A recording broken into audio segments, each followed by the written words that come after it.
Hello welcome friends, देवभूमि education point में आपका एक बार फिर स्वागत है। दोस्तों, अगर पहली बार हमारे चैनल पर हैं तो चैनल को सब्सक्राइब कर लो, नोटिफिकेशन बेल आइकन दबा लेंगे तो इससे आपको हमारे सारे अपडेट मिलते रहेंगे, कोई भी वीडियो आपसे मिस नहीं होगा। दोस्तों, आज के वीडियो में आप लोगों के लिए बहुत ही इंपॉर्टेंट चीज़ मैं ये बताने वाला हूँ कि प्रवक्ता की मुख्य परीक्षा से पहले जो आयोग ने एक यहाँ पर को मुसीबत खड़ी कर दी है बच्चों के लिए, वो ये है कि डॉक्यूमेंट वेरिफिकेशन का। ठीक है, तो डॉक्यूमेंट वेरिफिकेशन दोस्तों, जैसे कि आप सभी को पता है, डॉक्यूमेंट वेरिफिकेशन करवाना पड़ेगा आपको मुख्य परीक्षा से पहले।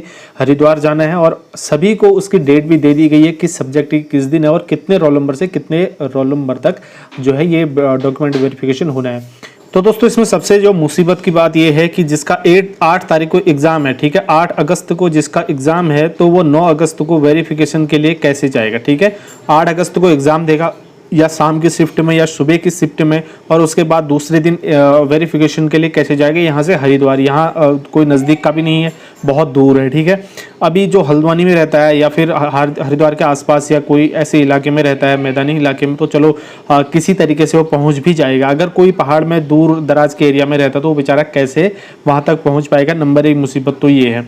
दूसरी प्रॉब्लम ये है भाई, अगर फाइनल एग्जाम के बाद अगर होना ही होता है डॉक्यूमेंट वेरिफिकेशन, जो लोग उसमें सेलेक्ट हो जाते हैं, तो फिर ये अभी डॉक्यूमेंट वेरिफिकेशन क्यों खाली फालतू में लोगों को परेशान करना। और मैं तो आप सभी लोगों से ये कहूँगा कि आप अपनी आवाज़ उठाएं, विभिन्न प्लेटफॉर्म पर अपनी तरीके से इस पर जोर लगाएं कि इसको जो है इसको अभी ना किया जाए। इस तरीके से अपनी बात आयोग तक या विभिन्न प्लेटफॉर्म से, जहाँ से आप लोगों की जितनी पहुँच है और जैसे भी आप लोग कर सकते हैं, तो इस पर अपनी आवाज़ ज़रूर उठाएं। ठीक है, हम भी अपने स्तर से इस पर बात कर रहे हैं, आवाज़ उठा रहे हैं, तो आप लोग भी कर सकते हैं।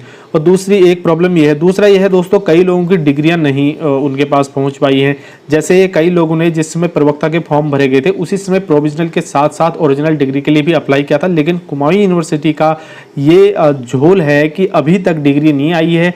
उस समय कई लोगों ने अक्टूबर में, नवंबर में और दिसंबर में डिग्रियां अप्लाई कर दी थी, यानी कि किसी को 7 महीने, 8 महीने, 9 महीने, 10 महीने या एक साल हो गया है।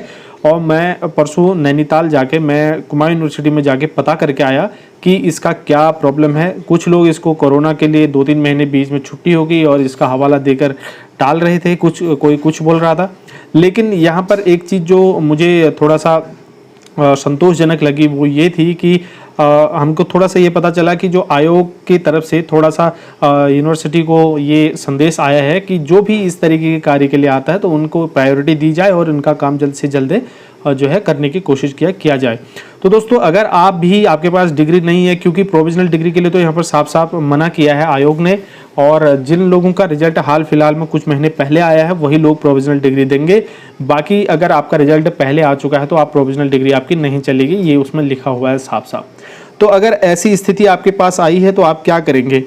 आपने डिग्री के लिए अप्लाई किया है लेकिन आपकी डिग्री फिर भी आई नहीं है, पहुंची नहीं है बहुत टाइम से, तो उसके लिए एक चीज़ ये है कि आप लोग नैनीताल जाएंगे। मैं आपको बता देता हूँ आपको क्या क्या करना है। नैनीताल या यूनिवर्सिटी में, जहाँ भी आपकी यूनिवर्सिटी है, चाहे गढ़वाल यूनिवर्सिटी हो या कुमाऊं यूनिवर्सिटी हो, कहीं भी कोई भी यूनिवर्सिटी, आप वहाँ पर जाइए। एक ही आपके पास रास्ता है, उसमें यह है कि आपके पास जो फीस की रसीद होगी, जिस समय आपने डॉक्यूमेंट वो डिग्री के लिए अप्लाई किया था, वो आपके पास एक फ़ी रिसिप्ट होगी। ठीक है, तो उस रसीद को आप वहाँ से एक 5 रुपये का फॉर्म मिलेगा, दूसरा उस फॉर्म को भरिए और उस फी रिसिप्ट को उसमें लगाइए, और जिस दिन आपने अप्लाई किया था वो डेट वगैरह उसमें सब मेंशन होगी, वो उस हिसाब से आप वहाँ पर बात कर सकते हैं। आपसे दोबारा फीस नहीं ली जाएगी और तुरंत जो है हाथों हाथ 1 या 2 दिन के अंदर आपको ओरिजिनल डिग्री मिल जाएगी। ठीक है, नंबर 1 बात तो ये है। दूसरी, अगर एक चीज़ इसमें इंपॉर्टेंट चीज़ ये है कि अगर आपके पास फीस रसीद भी नहीं है, ठीक है, आपने उस समय अप्लाई किया था लेकिन आपके पास फीस की रसीद नहीं है, तो आपको फिर ऐसी स्थिति में क्या करना है, ये चीज़ इंपॉर्टेंट है, क्योंकि अधिकतर लोगों के पास फीस रसीद नहीं है। ठीक है, वहाँ से मिलती है नहीं, वो लोग खुद रख लेते हैं, लेकिन आपने अपने पास फ़ोटो खींच के रख लेनी चाहिए ऐसी स्थिति में कभी भी। लेकिन अगर फिर भी आपने नहीं रखी तो उसके लिए क्या करें? नंबर 1 दोस्तों, आपको क्या करना है, वहाँ से 5 रुपये का फॉर्म लेना है। ठीक है, उसके बाद फॉर्म लेने के साथ साथ आपको, मान लीजिए बीए की डिग्री निकालनी है, तो बीए की डिग्री के साथ आपको बीए के सारे सेमेस्टर या फिर तीनों ईयर की मार्कशीट उसमें लगानी होती है, जो, और उस फॉर्म को भर के उसमें फीस रसीद नहीं है तो आप क्या करेंगे, जो आयोग से ऑर्डर आया हुआ है, ये विज्ञप्ति आई है कि आपको 21 मार्च को जो रिजल्ट आया है उसके सापेक्ष आपको 7 जुलाई को जो रिजल्ट आया है उसके सापेक्ष आपको 9 तारीख से वेरिफिकेशन के लिए बुलाया जाएगा। ठीक है, ये जो विज्ञप्ति आई है इसको आप जो है फर्स्ट पेज इसका निकाल लेंगे। ठीक है, फर्स्ट पेज का प्रिंट आउट निकाल के आप इसको एक लगा दीजिए उसके साथ। ठीक है ना। दूसरा आपको क्या करना है, जिसमें आपका रिजल्ट आया, ठीक है, मान लीजिए आपका रोल नंबर, ये आपका रोल नंबर, ठीक है ना, ये आपका रोल नंबर है, तो आप इस वाले पेज को प्रिंट आउट निकाल लेंगे जिस पेज में आपका रोल नंबर होगा और उसको हाईलाइट कर देंगे। ठीक है, इससे ये पता चल जाएगी कि आपका रोल नंबर आप इसमें पास वाले इस लिस्ट में। तीसरा एक पेज आपको और प्रिंट आउट निकालना है उसका, तो जिसमें आपका नाम है, मान लीजिए आपका नाम ये है, ठीक है, आशा आपका नाम है, तो आशा आपका नाम है, आपका रोल नंबर यहाँ पर लिखा हुआ दिख जाएगा और उसके बाद आपके मार्क्स वगैरह ये सब यहाँ पर डिटेल होगा। ठीक है, तो आप देख सकते हैं इस तरीके से आप अपना मार्कशीट का जो है डिटेल, जो बीए की मार्कशीट है वो सारी, और बाकी ये 3 प्रिंट आउट, ठीक है, जिसमें आपका नाम है, एक ये वाला पेज, दूसरा जिसमें आपका रोल नंबर है, जो पासिंग जितने भी बच्चे पास हुए हैं उन लोगों के जितने भी रोल नंबर दिए गए, एक वो वाला पेज, और दूसरा आयोग की तरफ से जो विज्ञप्ति जारी की गई है जिसमें आपके लिए ऑर्डर है, आपको डॉक्यूमेंट वेरिफिकेशन के लिए बुलाया है, वो वाला फर्स्ट पेज आप इन तीनों को प्रिंट करके प्रत्येक फॉर्म के पीछे से डॉक्यूमेंट के साथ लगा देंगे। इससे क्या साबित होता है कि आपको वहाँ पर जरूरी बुलाया गया है और आपको अर्जेंट में ये डिग्री चाहिए। ठीक है, तो अर्जेंट में डिग्री चाहिए, इससे जो है आपको हाथों हाथ ओरिजिनल डिग्री मिल जाएगी या 2-3 दिन के अंदर। मान लीजिए अगर वहाँ कुलपति उपस्थित हैं यूनिवर्सिटी में तो आपको हाथों हाथ 1-2 दिन के अंदर मिल जाएगी। अगर वो उपस्थित नहीं है तो फिर आपको 2-4 दिन का समय लग सकता है। ये चीज़ आपको जरूर कर लेना है। ठीक है, मैं पर्सनली जो है यूनिवर्सिटी जाके ये चीज़ पता करके आया हूँ और इसी तरीके से काम हो रहा था वहाँ पर। ये एक ऑप्शन आप लोगों के लिए और आयोग से भी आपके लिए एक जो है ये अच्छी बात है। यूनिवर्सिटी में संदेश आया हुआ है और ये यूनिवर्सिटी को ये इंस्ट्रक्शंस दिए गए हैं कि जल्दी से जल्दी अगर ऐसे बच्चे वहाँ पर आते हैं तो उनका जल्दी से जल्दी कार्य को किया जाए। तो दोस्तों ये कुछ ज़रूरी चीज़ें थी जो आपको कर लेनी है, कुछ जल्दी से जल्दी समय पर आपको कर लेनी है। ये इंतज़ार मत करना कि 9 तारीख को हम 8 तारीख को एग्ज़ाम देंगे उसके बाद जाएंगे। अभी के अभी अगर आपका डॉक्यूमेंट वेरिफिकेशन 20 तारीख या उससे बाद भी होना है तो तब भी आपको ये तुरंत कर लेना है।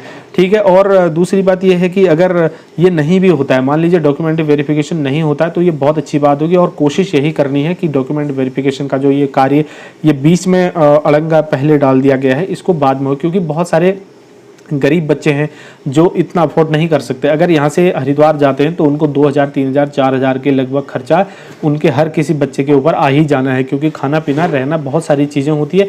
तो इस पर दोस्तों मैं आपसे लाइव आऊँगा इस पर बात करने के लिए, तो आप सभी लोग मेरे साथ जुड़ना और मैं लाइव आपसे सभी लोगों से बात करूंगा और इस बात को हम आगे तक लेके जाएंगे। विभिन्न प्लेटफॉर्म पर आप लोग इस बात को उठाओ। ठीक है ना, कोई भी बच्चा नहीं कर सकता, अगर फाइनल एग्जाम में जो क्वालिफाई हो जाता है उसके बाद वो लोन निकाल के भी कर्जा लेके भी जा सकता है और खुशी खुशी जाएगा।